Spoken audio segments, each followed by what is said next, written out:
गुजरात में every year मैं कहूँ तो 100 से ज़्यादा वर्कर्स मरते हैं। तो हमने सरकार को बोला कि सबको जो है 2 लाख रुपया एक्स ग्रेशिया मुआवजा मिलना चाहिए, क्योंकि हमारे पास पैसा है।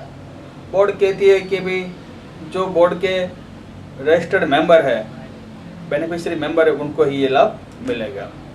आज प्रॉब्लम ये है कि इस कानून में एक ऐसा प्रोविज़न है कि भाई 90 डेज वर्किंग डेज आपका लास्ट 12 मंथ में जो होता है, आप प्रूव करेंगे कि मैंने 90 डेज कंस्ट्रक्शन पर काम किया है तो आपका रजिस्ट्रेशन होगा। और 90 डेज के लिए हमें ट्रेड यूनियन को ऑथोराइज नहीं किया है, जैसे कि दूसरे स्टेट ने किया है। आज ट्रेड यूनियन को ऑथोराइज नहीं किया है तो दूसरे जो ऑथोराइज पर्सन जो है वो गवर्नमेंट लेबर ऑफिसर है, फैक्ट्री इंस्पेक्टर है, कॉन्ट्रैक्टर है, बिल्डर है, गांव के तलाटी का मंत्री है, मामलतदार है, ये सब लोग हैं। लेकिन ये जो है लोग उनको कोई सर्टिफिकेट इश्यू नहीं करते। उसकी वजह से गुजरात में 15 लाख में से अभी तक टोटल 70,000 लोग हैं उनका रजिस्ट्रेशन हुआ है, और लाइव मेंबर तो 5,000-6,000 से भी ज़्यादा नहीं है, क्योंकि एवरी ईयर उन लोगों को रिन्यू करवाना पड़ता है। जो रिन्यू नहीं होता है तो फिर ये कोई बेनिफिट बोर्ड का उनको मिलता नहीं है। तो क्या होता है, जब एक्सीडेंट होता है तब जो है उन लोगों को कुछ बेनिफिट नहीं मिलता है। तो हमारी ये है कि भाई आपके पास 450 करोड़ पड़े हुए हैं, तो फिर आप एक ऐसा ठहराव कर दीजिए, एक रेजोल्यूशन पास कर दीजिए कि भाई चाहे बोर्ड के मेंबर हो या ना हो, कोई भी कामदार का साइट पे अकस्मात में उनका डेथ होता है तो उनको तुरंत 2 लाख रुपये मिल जाए। क्या प्रॉब्लम है? कर्नाटक स्टेट ने ऐसा किया है, हरियाणा स्टेट ने ऐसा किया है, तो गुजरात में करने में क्या हो जाए? नहीं करने का कारण क्या है? मुझे लग रहा है कि ये सब जो नीति है गवर्नमेंट की, उससे वो स्पष्ट ये दिखाई देता है कि गुजरात जो है श्रमिक के लिए प्रोएक्टिव कुछ कर नहीं रही है। दूसरी मैं बात बताऊँ, कंस्ट्रक्शन के अलावा आज गुजरात में जितनी भी फैक्ट्री है, स्मॉल स्केल इंडस्ट्री बोलते हैं, या इससे थोड़ा बड़ा जो कि कारखाना वगैरह जो इधर हमारी जेडीसी में लोग काम करते हैं, बाहर से मजदूर आते हैं। गुजरात में करीब 60 लाख से भी ज़्यादा लोग काम करने के लिए आते हैं। तो ये लोगों की आप वर्किंग कंडीशन देखेंगे तो ऐसा लगेगा कि गुजरात में लेबर लॉज के इम्प्लीमेंटेशन की स्थिति बहुत ख़राब है। इसलिए इधर 12 घंटा लोग काम करते हैं और उसके बाद उनको मिनिमम वेजेस मिलता है। एक्चुअली 8 घंटे काम करने में उनको मिनिमम वेजेस मिलना चाहिए।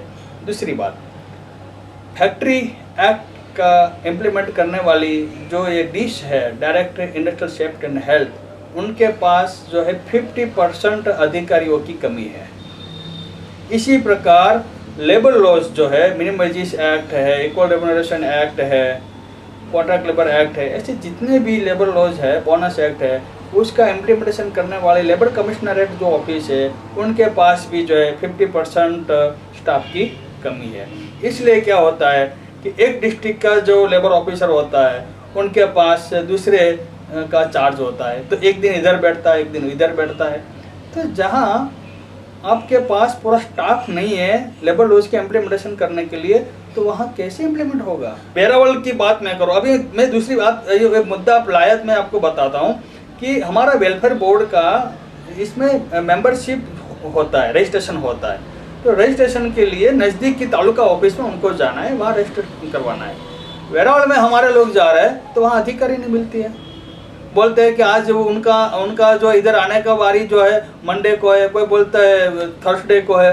तो सवाल ये है कि आप गरीब मेला करते हैं, वहाँ चेक इशू करते हैं, लेकिन ऐसी सिस्टम नहीं डेवलप करते कि जहाँ मजदूर अपनी जिस प्रॉपर कचहरी है, ऑफिस है, वहाँ उनको सब बेनिफिट मिले।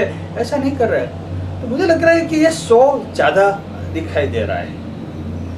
सर, ये 25 रुपये का चेक का आपने बताया, तो हमें अगर बैंक में अकाउंट खोलना है तो कम से कम 1000 रुपये या 500 रुपये करने पड़ते हैं। तो ये एक मजाक थी, ये एक मजाक थी।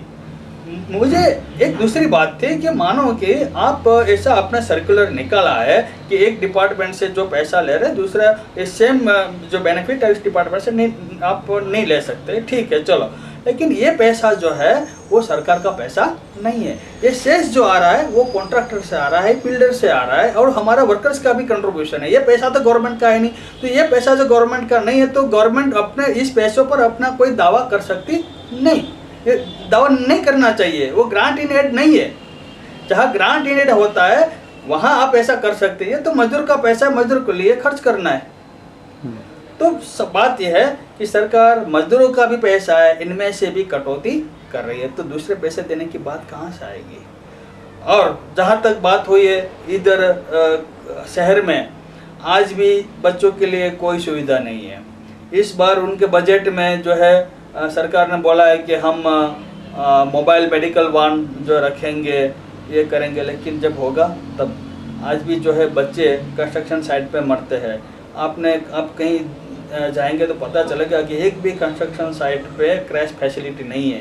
इसलिए उनके माँ बाप वहाँ साइट पे काम करते हैं और बच्चे जो है धूल मिट्टी में और वहाँ खेलते रहते हैं और वहाँ मर भी जाते हैं। तो मुझे लग रहा है कि स्थिति बहुत ख़राब है।